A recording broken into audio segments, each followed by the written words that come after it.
성경에서 시간에 대한 아주 중요한 의미심장한 인생을 산 사람이 있다면 모세라는 인물을 떠올릴 수가 있습니다. 모세가 120살을 살았는데요. 그 120살을 정확하게 3등분해서 구분하면 모세 인생이 설명이 됩니다. 처음 모세가 40살이 될 때까지는 바로 왕의 딸의 아들로 입양이 돼서 한 나라의 최고의 학문과 최고의 혜택을 누리면서 모세가 40살이 되었습니다. 모세가 40살이 되었을 때 누가 봐도 멋있는 남자이고 최고의 그런 반열에 오른 인물이 모세입니다. 근데 모세가 마음도 뜨거웠던 사람이라 이스라엘 백성들을 애굽에서 건져내려고 젊은 혈기를 가지고 행동하다가 살인자가 되고 또 이스라엘 백성들에게 외면당하는 그런 인물이 됐습니다. 그래서 미디안 광야로 이제 도망을 쳐서 40년을 또 보내게 되죠. 이게 모세의 두 번째 인생의 시간입니다. 40부터 80까지. 그리고 이제 80대에 아무 소망이 없고 낙이 없는 모세에게 하나님이 찾아오셔서 이스라엘을 구원하는 사명을 맡기시고 그때부터 40년 동안 모세가 쓰임을 받게 됩니다. 인생을 놓고 본다면 모세가 하나님께 쓰임 받은 시간은 정확하게 3분의 1이라고 할 수가 있습니다. 모세 인생을 다루시는 하나님의 시간이 그 속에 등장하는 것을 보게 됩니다. 하나님의 시간은 우리 시간과 다르죠. 이사야 55장 8절 말씀처럼 하나님의 생각이 우리 생각과 다르고 하나님의 길이 우리의 길과 다르다. 오늘 본문 2절에서도 이렇게 말씀을 합니다. 한번 보시겠습니다.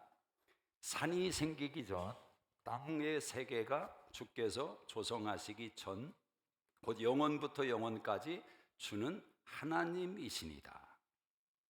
만물이 존재하기 전에 하나님은 계셨고 그 하나님께서 만물을 시작하게 하셨다라는 겁니다. 하나님은 영원하신 분이다. 그러나 하나님의 영원성에 비해서 우리는 한계가 있는 인생으로 시작을 했습니다. 그래서 3절에 보시면 주께서 사람을 티끌로 돌아가게 하시고 말씀하시기를 너희 인생들은 돌아가라 하셨사오니, 사람은 흙에서 와서 흙으로 돌아가라. 티끌에서 시작을 해서 흙으로 가는 것입니다. 장례식을 하다 보면 가장 엄숙한 시간이 저는 그 한 평 되는 땅에 관을 내려보낼 때 그걸 지켜보는 그 시선 속에서 오만 가지의 생각이 스쳐 지나가는 것을 보게 됩니다. 흙으로 돌아가라. 모든 인생은 결국 하나님의 이 말씀에 다 순종하게 되어 있습니다. 중요한 것은 살아서 순종하지 못하고 죽어서 순종하는 일이 벌어지는 상황이기 때문에 그렇습니다. 결국 우리가 살아있다라고 하는 것은 그 과정 속에서 하나님을 만나고 하나님과 교제하고 또 하나님을 영화롭게 하는 인생을 살아내는 것입니다. 저는 제대로 인생을 사는 사람은 이런 지혜가 있어야 된다고 생각합니다. 하루를 일생처럼, 따라하십니다. 하루를 일생처럼, 일생을 하루처럼 생각하고 하루를 일생처럼 생각하는 것이 가장 시간의 지혜로운 사람의 태도다라는 것입니다. 왜냐하면 오늘 모세가 가르치는 내용처럼 인생이 너무 짧기 때문에 그렇습니다. 너무 짧다는 것입니다. 우리 한번 5절을 한번 같이 한번 보겠습니다. 시작. 주께서 그들을 홍수처럼 쓸어 가시나이다. 그들은 잠깐 자는 것 같으며 풀 같은 이다. 인생이 잠깐 자는 것처럼 70년, 80년이 지나간다라는 겁니다. 인생이 아침 돋는 풀처럼 금방 있었던 것 같은데 시들어 버린다라는, 순식간에 지나가는 것입니다. 여러분, 올해 벌써 12월이 됐습니다. 12라는 이 숫자가 빨리 왔습니까? 거북이처럼 천천히 왔습니까? 아마 대부분의 분들은 생각 가운데 벌써 12월인가 뭐 이 생각이 다 들 겁니다. 성탄 추리를 보면서 벌써 추리를 장식했는가? 시간은 그렇게 날아가고 달리고 빨리 지나가는 느낌으로 다가오는 것입니다. 모세가 지금 우리에게 중요한 인생의 시간의 레슨을 주고 있습니다. 시간에는 방향이 있고 목적이 있고 의미가 있다. 모든 시간 속에는 방향이 있고 시간의 방향이 있고 시간의 목적이 있고 시간의 의미가 있다라는 것입니다. 모세 인생을 통해서 그 부분을 한번 오늘 같이 살펴보려고 합니다. 모세의 첫 번째 시간은 착각의 시간이었습니다. 착각의 시간. 우리 한번 4절을 같이 한번 읽어보겠습니다. 4절 시작. 주의 목전에는 천년이 지나간 어제 같으며 밤의 한순간 같을 뿐임이니이다. 갓난아기 때 왕의 딸의 아들로 입양이 됐습니다. 노예에서 왕의 가문으로 들어오는 신분의 상승을 경험했습니다. 근데 모세라는 인물이 그 부모에 의해서 죽을 수밖에 없는 운명에서 나일강에서 이 바로의 딸에 의해 건짐을 받게 되죠. 바로의 딸이 아니었다면 모세 인생은 나일강과 함께 수장될 수밖에 없습니다. 딸이 건져낸 것입니다. 근데 뜻밖에도 모세라는 이름의 뜻은 건져낼 자라는 뜻입니다. 그러니까 여기서 우리가 생각할 것은 모세의 인생의 시간과 모세를 향한 하나님의 시간의 방향이 다르다라는 겁니다. 모든 인생은 던져진 것입니다. 여러분이 시간을 작정하고 태어난 사람은 아무도 없어요.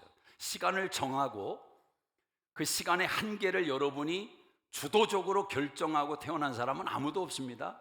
우리는 다 던져진 인생입니다. 시간 속에 들어온 것입니다.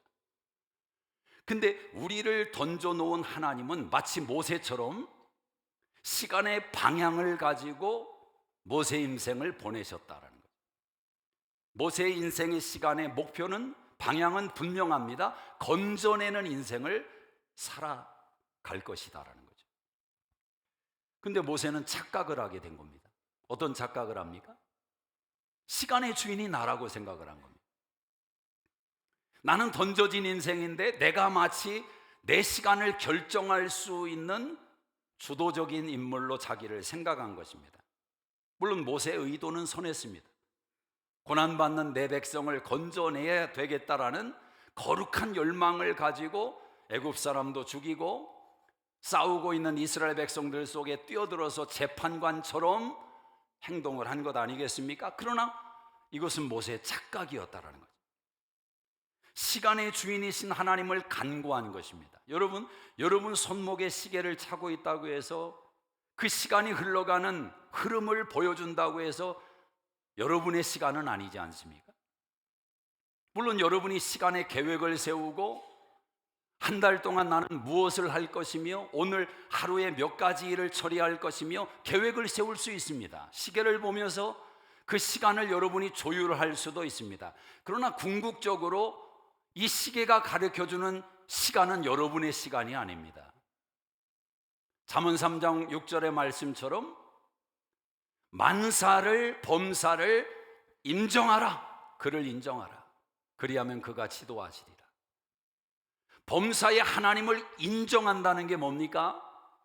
그분이 시간의 주인이시다. 내가 계획하고 내가 준비하지만 결과는 하나님 손에 있음을 고백하는 것이 범사의 그를 인정하는 것입니다. 시간의 주인이 하나님이시다. 그분의 시간의 방향 속에 들어와 있어야 된다는 겁니다. 그렇지 않으면 어떻게 됩니까? 속는 인생이 됩니다. 지금 모세의 시계는 급하게 돌아가는 것입니다. 지금이다라는 거죠. 지금이 아니면 안 된다는 것입니다. 지금을 놓치면 안 된다. 지금 구원해야 된다는 것입니다. 그러나 그건 모세의 시간이지 하나님의 시간은 아닙니다. 여러분, 대부분 언제 사람들이 실수를 많이 하고 언제 판단에 대한 오류가 생기냐면 시간에 대한 조급함. 시간에 대한 조급함. 지금 그래서 리차드 포스터라는 작가는 그런 말을 했습니다. 조급함은 마귀 그 자체다. 가장 마귀가, 사단 마귀가 조급함의 무기로 우리 인생을 올가맨다는 거죠. 조급하면 하나님의 시간을 생각하지를 못합니다. 하나님을 묵상하지를 못합니다. 지금 당장 내 본능이, 내 감정이, 내 욕망이 주도하는 것을 결정하려고 한다는 거죠. 인생의 조급함 속에 하나님이 기대하시는 것이 무엇이겠습니까? 하나님의 시간을 붙들어라. 하나님의 시간을 붙들어라. 오늘 4절에서 말씀합니다. 주의 목전에는 천년이 지나간 하루와 같다. 하나님의 시간이라는 겁니다. 하나님이 보실 때 천년이 하루와 같다. 반대로 말하면 하루가 천년 될 수도 있습니다. 하나님의 시간은. 그러므로 믿음은 우리의 시간을 내려놓고 하나님의 시간을 붙드는 것입니다. 착각하지 않는 거죠.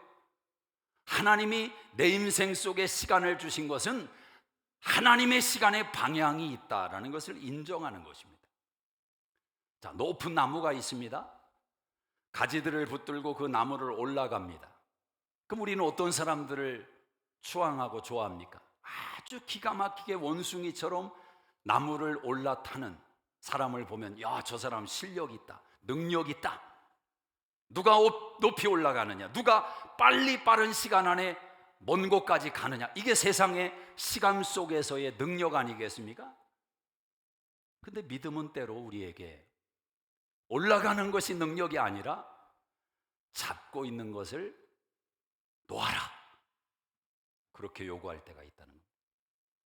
그런 유머는 여러분 들어보셨잖아요. 어떤 사람이 낭떠러지에 떨어지다가 가지를 하나 탁 잡았어요. 근데 그 위에서 쥐가 그 나무를 막 갉아먹기를 시작합니다. 밑에는 낭떠러지입니다. 바둥바둥 거리는 거죠. 그때 하나님께 기도합니다. 하나님 살려주세요, 살려주세요. 근데 하나님이 음성으로 들려주십니다. 그래, 내가 살려주겠다. 내 손을, 그 가지를 놓아라. 그 사람이 어떻게 했다는 거예요? 누구 다른 사람 없습니까? 생각할 때마다 참 내 믿음의 현주소가 그렇지 않은가, 그런 생각을 하게 됩니다. 때로 하나님은 우리에게 놓으라는 거예요. 놓는 게 능력이다. 전혀 세상의 방식과 다른 요구를 하실 때가 있습니다. 시간의 주인이신 하나님, 그분이 여러분의 인생에 방향을 가지고 있다는 사실을 아십니까? 방향을 가지고 있다. 그분의 시간 안에 들어가셔야 됩니다. 속는 인생이 되지 말고, 착각하지 말고 하나님의 시간 속에 들어와야 됩니다. 모세의 40년은 속은 시간이었습니다. 착각의 시간. 두 번째로 모세의 두 번째 시간은 실패한 시간이다. 실패한 시간. 자, 8절을 한번 같이 보겠습니다. 8절 시작.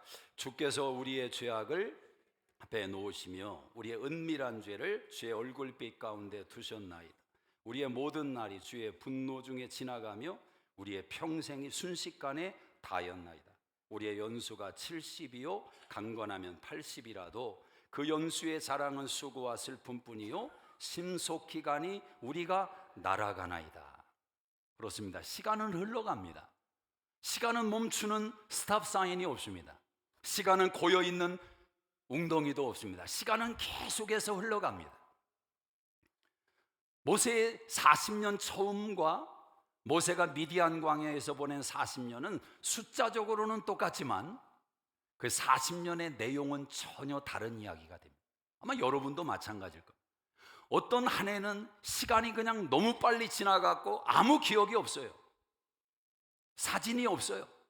남을 만한 추억이 없어요. 그런데 어떤 한 해는 너무너무 기억이 많고 내 인생의 전환점이 일어났고 내 삶에, 내 신앙에 변화가 일어난 그런 한 해가 있을 겁니다. 물리적으로 시간의 양은 똑같지만 그 시간의 내용이 다르다라는 거죠. 오늘 모세가 고백합니다. 9절에 모든 날이 주의 분노 중에 지나가며 우리의 평생이 순식간에 다하였나이다. 평생이라는 시간이 70년, 80년의 연수가 긴 것 같은데 자랑할 것은 수고와 슬픔뿐이고 신속히 가니 우리가 날아가나이다. 장인의 가축을 돌보면서 40살부터 80살까지 모세가 세월을 보냈습니다. 그 시간 속에 모세는 변변히 이룬 게 하나도 없어요. 모세 인생의 추억의 사진첩에 그 40년의 세월은 기록될 만한 사진이 없습니다. 잃어버린 시간, 버려진 시간, 아무런 기억이 없어요. 추억이 없어요. 여러분의 인생에도 그런 시간이 있지 않습니까? 그 시간만 딱 잘라내가지고 쓰레기통에 던지고 싶은, 만약 내 인생에 그 시간만 없었다면 전혀 다른 인생으로 내가 하나님 앞에, 인생 앞에 설 수도 있었는데, 후회되기도 하고 미련이 남는 그런 시간에 대한 기억 말입니다. 잃어버린 시간. 아마 모세에게는 이 40년 미디안 광야의 시간이 그렇지 않을까. 성경에 보면 그 미디안 광야에서 모세 행적이 없습니다. 성경이 침묵을 합니다. 모세가 그 40년의 사진첩을 들여다봐도 눈에 띌 만한, 기억날 만한 기억이 없어요. 완벽하게 잃어버린 시간이었습니다. 한 사람의 인생에 시간을 두고 로마서 11장 36절에 성경이 이렇게 말을 합니다. 만물이 주로에게서 나오고 주로 말미암고 주에게로 돌아간다. 이 말은 우리의 모든 인생을 통해서 하나님이 개입하시는 시간이 있다는 말입니다. 그 말은 무슨 말이냐면, 우리에게는 잃어버린 시간이 될 수 있지만 하나님에게는 보낸 시간과 마치는 시간까지 사이에 들어있는 모든 그 시간은 하나님에게는 이유가 있고 목적이 있다는 거예요. 여러분, 예수님의 비유 가운데 압권이 있죠. 누가복음 15장의 탕자의 비유 아닙니까? 그 스토리는 너무 잘 아십니다. 둘째 아들이 아버지에게 유산을 달라고 해서 이웃 나라에 가서 호랑방탕하다가 그 재산을 다 탕진하고 돼지우리에서 쥐엄 열매를 먹다가 신세 타령을 하다가 갑자기 아버지 집을 떠올립니다. 그리고 탕자가 그 자리에서 일어납니다. 왜 일어납니까? 시간의 방향을 터나는 것입니다.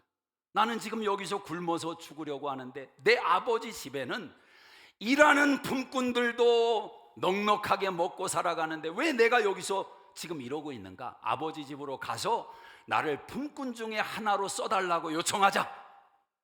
이건 시간의 방향을 탕자가 전환시킨 겁니다. 돌아온 아들을 아버지가 끌어안고 그 아들을 인해서 잔치를 벌이며 옷을 입히고 반지를 끼워주고 축제를 벌이지 않습니까? 물론 맏아들이 그때 또 와가지고 아버지에게 항변하면서 나한테는 해준 게 뭐가 있냐?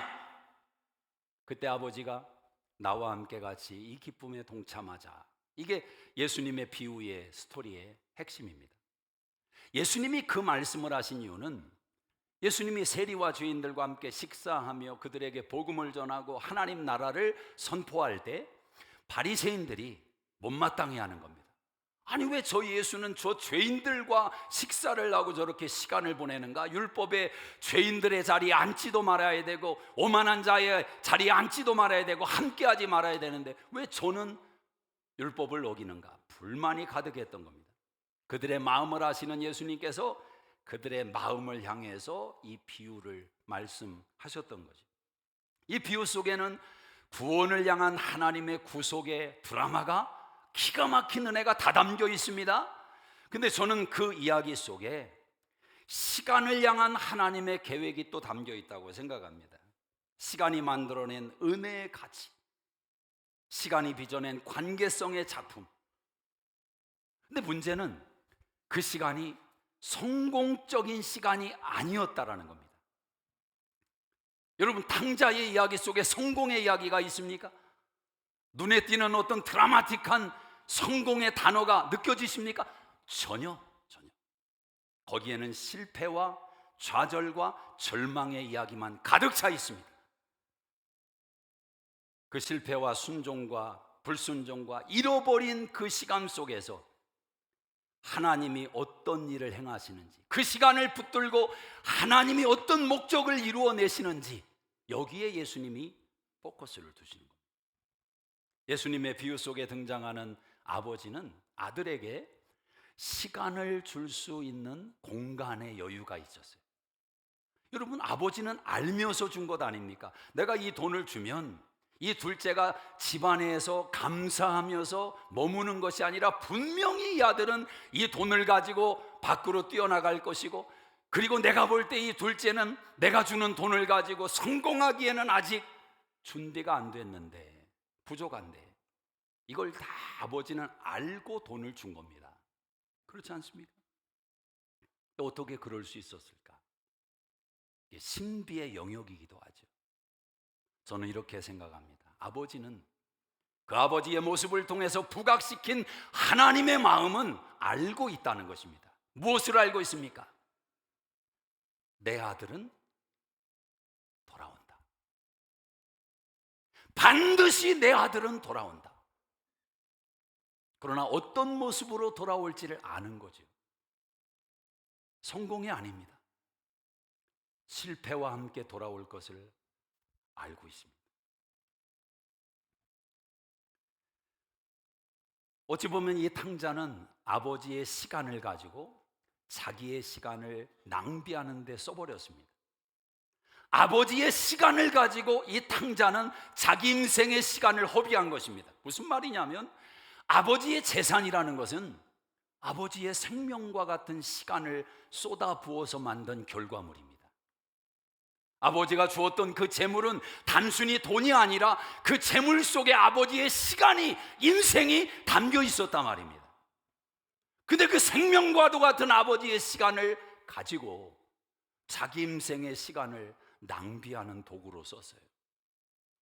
근데 여러분, 이 어처구니 없는 모습이 바로 우리의 모습일 수 있다는 사실이 충격입니다.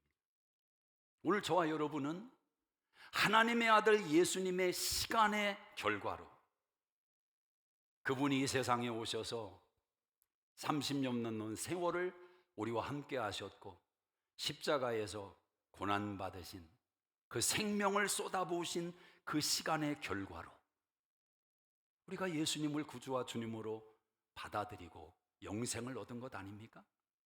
영생이 무엇입니까? 시간을 얻었다는 거죠. 누구의 시간? 아버지의 시간입니다. 우리 노력의 대가로 얻은 시간이 아니라 우리의 열심과 우리의 도덕적인 행위와 우리의 책임 있는 삶의 결과로 얻어낸 시간이 아니라 하나님의 아들 예수님의 전적인 은혜의 시간을 통해서 확보한 시간이 영생입니다. 근데 그 영생을 가지고 믿는다고 하면서 우리가 그분과 그분의 인생의 방향과 상관없는 인생을 살아가고 있다면 우리는 아버지의 시간을 가지고 죄된 인생 속에 시간을 낭비하고 있는 이 탕자와 무엇이 다를 바가 있느냐를. 그러나 아버지는 그럼에도 불구하고 돈을 줬어요. 시간을 줬습니다. 아들이 돌아온다. 좌절과 절망과 무너짐의 자리에서 그 모습으로 내 아들이 돌아온다. 여러분, 이 부분을 깊이 생각해 보셔야 됩니다. 하나님이 사용하시는 시간이 무엇인가? 예수님께서 이 비유를 통해서 우리에게 말씀하실 때, 그러나 한 가지 주의할 것은 절대 예수님이, 성경이 우리의 죄와 타락을 권장하지는 않는다는 겁니다. 예수님의 이 비유의 말씀이 타락하지 않으면 좋아지지 않는다, 방황해봐야 좋아진다, 이런 이야기를 하는 게 아닙니다. 성경은 단 한 번도 죄에 대해서 정당성을 부여한 적이 없습니다. 죄는 하나님이 보실 때 미워하는 것이요, 당신의 아들 예수를 십자가에 내어줄 만큼 하나님이 적대적으로 대항하시는 것이 죄입니다. 성경이 절대로 죄를 미워하는 게 아니에요. 그러나 그 죄인들이 하나님께 돌아온다는 여지를, 그 죄인들을 향한 하나님의 긍휼하심과 하나님의 체휼하심을 언급하는 거죠. 그 죄를 인정하는 게 아니라. 예를 들어 보면 부부싸움도 마찬가지 아닙니까? 부부싸움을 살아가다 보면 하게 되겠죠. 어떤 때는 다시 안 볼 사람처럼 막 싸울 때도 있지 않습니까? 절대 안 볼 사람처럼 그렇게 싸우다가 며칠 지나고 나면 팔짱 끼고 또 마트에 가고 있어요. 절대 부부는 흉보면 안 됩니다. 언제 한 팀이 돼서 여러분을 공격할지 몰라요. 참 신비로운 모습이죠. 성경이 무엇을 말합니까? 부부싸움을 정당화합니까? 오늘 기독교 상담가들은 그렇게 가르칩니다. 부부싸움을 좀 해라. 그래야 서로를 알아갈 수 있다. 저는 그런 이야기를 들을 때 반감이 생겼어요. 아니, 성경 어디에 결혼하고들랑 부부싸움을 좀 하고 그러면 인격과 인격이 만나게 되고 알아가게 되고 한 몸이 된다, 그런 이야기가 어디에 있습니까? 성경은 사랑을 말하고 하나됨을 말하고 이해를 말하고 존경을 말하고 그 이야기로 가득 차 있는 거예요. 잘 싸우는 기술을 또 배워야 된다고 합니다. 아니, 사랑하는 기술을 배우라는 것은 이해가 되지만 잘 싸우는 기술을 하나님이 왜 가르쳐 주십니까? 하나님의 성경책에는 우리 인생의 연약함을 하나님이 모르는 건 아니죠.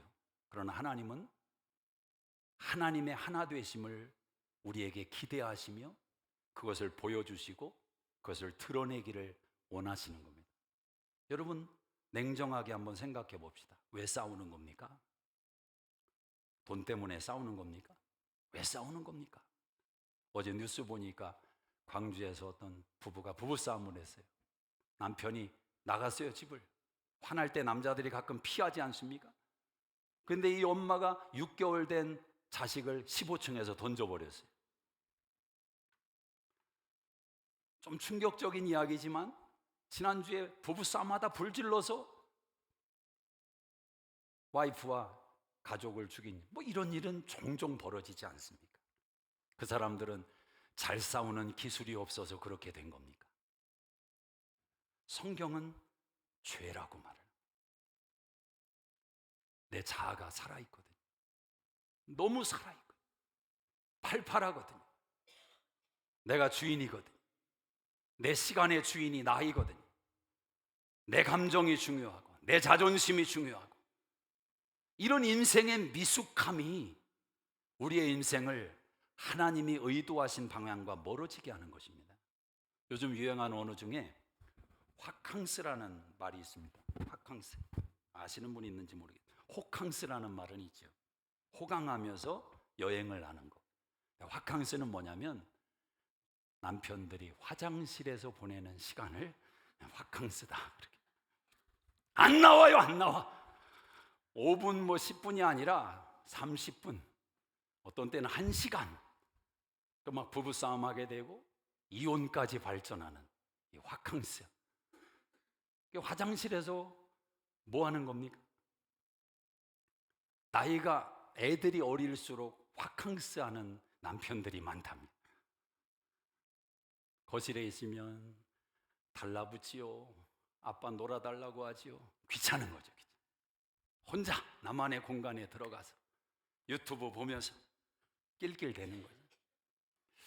근데 이 모든 것은 사실 생각의 문제 아닙니까? 생각의 문제. 아내 입장에서 본다면 화캉스를 즐기는 남편이 좀 불쌍하지 않습니까? 아니, 어디 즐길 데가 없다고 화장실 들어가서 그 냄새 나는 데서 그러고 있나? 그러니까 좀 긍휼히 여겨서 나오라고 소리만 지르지 말고 커피도 타서 좀 갖다 대령하고, 얼마나 고생이 많냐고, 시간 보내다 나오라고. 그러면 남자들도 좀 생각해 볼 여지가 있지 않습니까? 저는 사실 공감은 좀 되는 게 있더라고요. 제가 옛날에 그랬더라고요. 저는 화장실에서 책을 보는 그 습관이 든 적이 있습니다. 왜 이렇게 집중이 잘 됩니까? 근데 그게 가만히 보니까 저의 화캉스였더라고요. 이 자리에 계신 남편분들, 아빠들, 여러분 거실에서 기다리고 있는 자녀들이 아빠 언제 나와? 그 한마디가 좀 가슴에 아리게 찔려오지 않습니까? 저는 화장실에서 절대 오래 있을 수가 없어요. 왜냐면 제 딸이 가만두지를 않습니다. 아빠 언제 나와? 비록 힘들고 육체적으로 고단하지만, 자녀와 놀아주는 것이 힘들게 느껴질 수 있지만, 그 자녀가 어떤 자녀입니까? 그 아들이 어떤 아들입니까? 유튜브 보면서 낄낄대는 그 시간보다 못한 존재입니까? 어찌 보면 우리의 실력이 사랑하는 대상과 함께 마주보며 시간을 보내면서 얻는 기쁨과 회복과 치유를 경험하지 못했기 때문에 착각하며 속으며 시간을 낭비하고 있는 것 아니겠습니까? 시간의 목적이 무엇이겠습니까?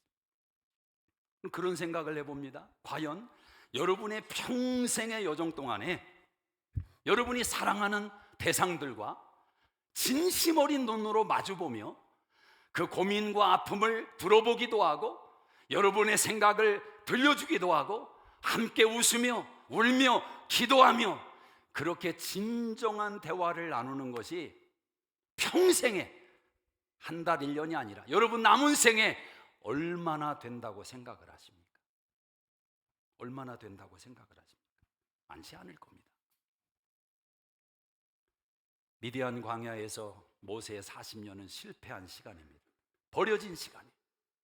아무리 추억을 되살리려고 해도 기억이 없어요.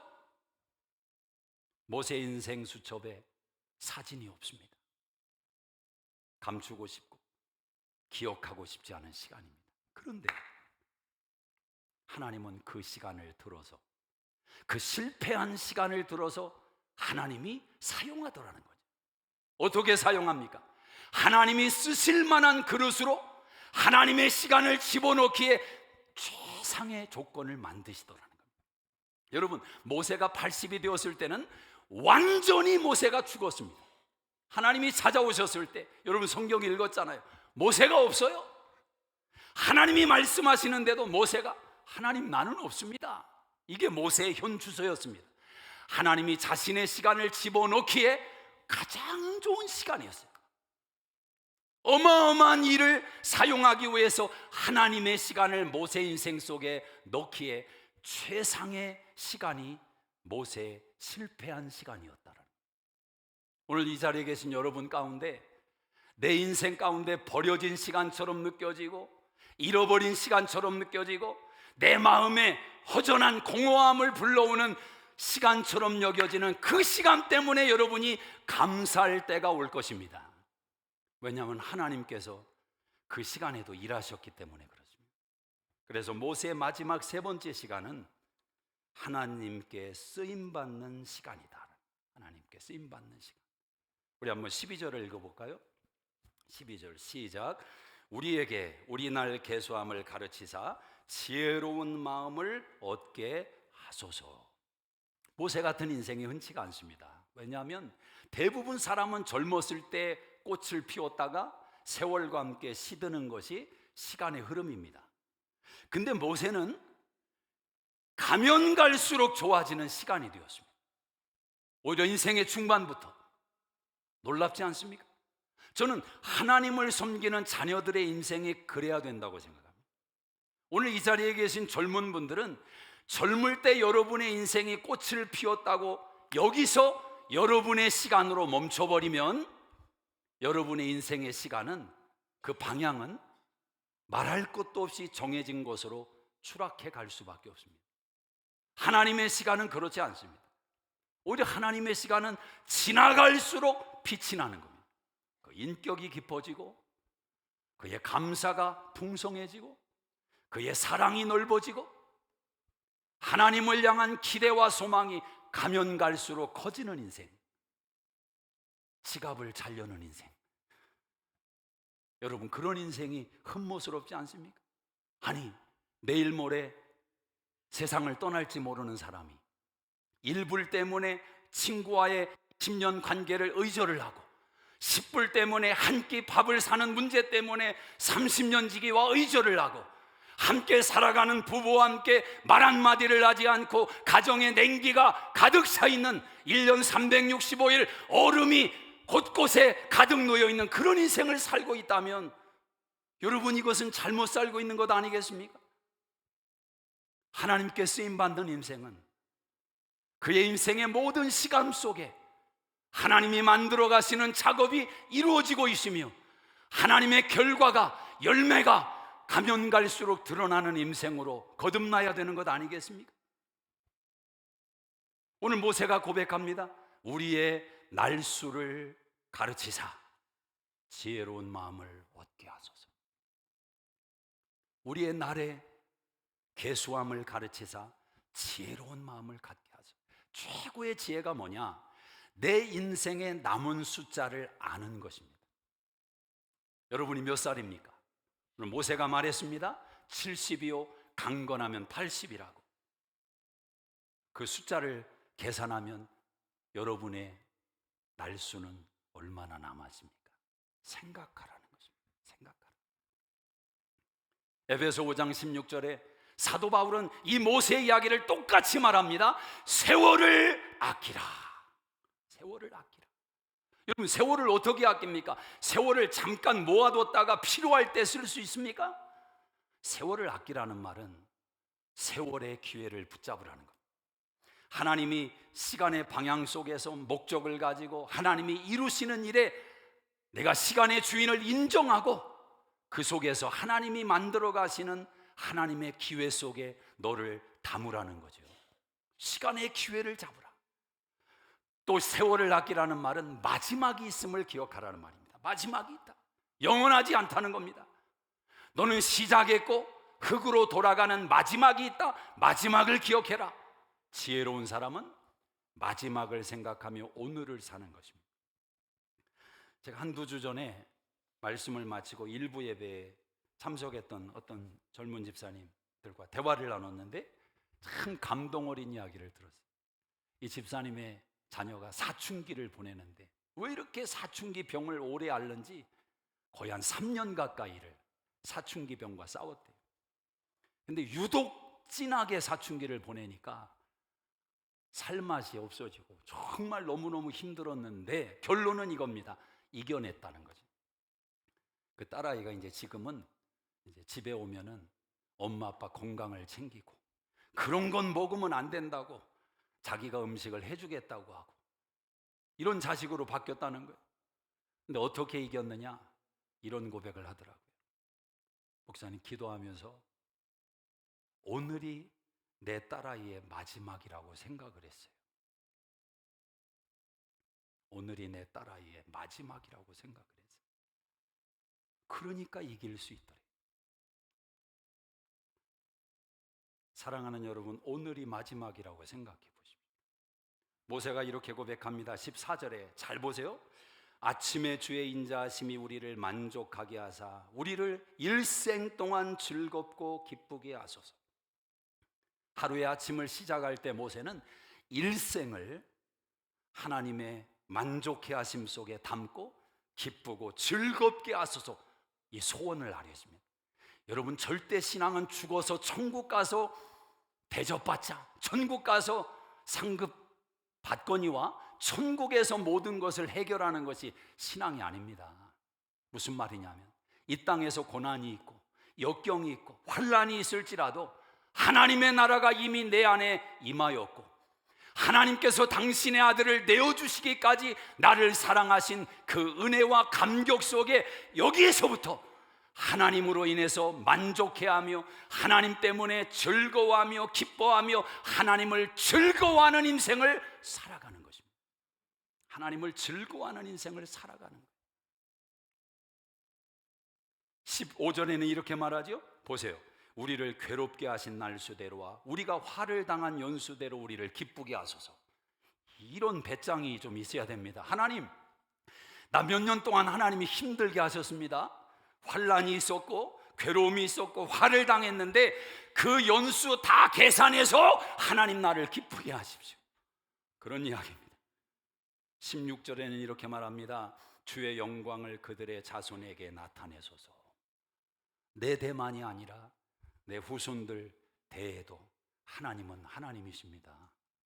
하나님의 시간의 방향 속에 하나님이 하나님의 일을 행하시옵소서. 실패하고 낙심하고 절망한 그 시간들을 하나님은 가지고 만들더라는 거예요. 여러분, 가만히 보세요. 성공한 시간을 가지고 하나님이 일하신 것보다 인생의 실패를 가지고 일하신 내용이 훨씬 더 많습니다. 진짜 하나님이 일하신 시간은 다 그런 시간이에요. 고난당한 것이 내게 유익이라 이로 내가 주의 율례를 배우게 되었다.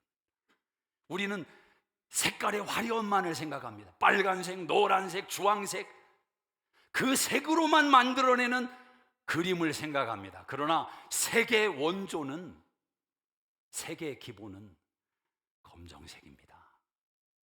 검정색입니다. 검정색이 얼만큼 들어가느냐에 따라서 완전히 그림이 바뀌는 겁니다. 색깔이 바뀌는 거죠. 여러분의 인생에 쓰라린 아픔과 고난과 그 역경을 하나님은 다 바라보시고 기억하시고 그걸 가지고 여기까지 여러분을 만들어 보신 겁니다.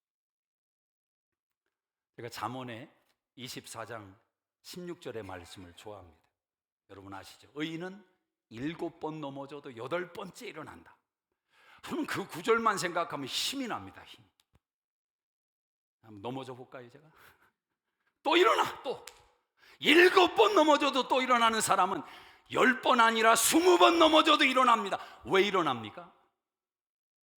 이번에는 안 넘어질 것을 생각하고 일어납니까? 7번 넘어졌던 게 억울해서 일어납니까? 왜 일어납니까? 의인은 왜 또 일어나는 것입니까? 뜻밖에도 의인이 일어나는 이유는 다른 데 있었습니다. 내가 혼자가 아니라는 것입니다. 하나님이 나와 함께 하신다는 것.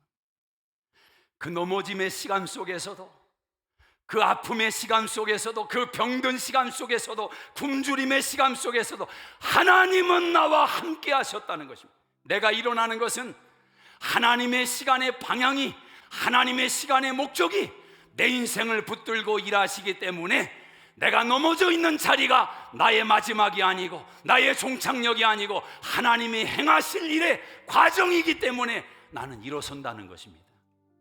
내가 일어서는 자체가 내 힘이 아니라 하나님이 일으키시고야 만다는 것입니다.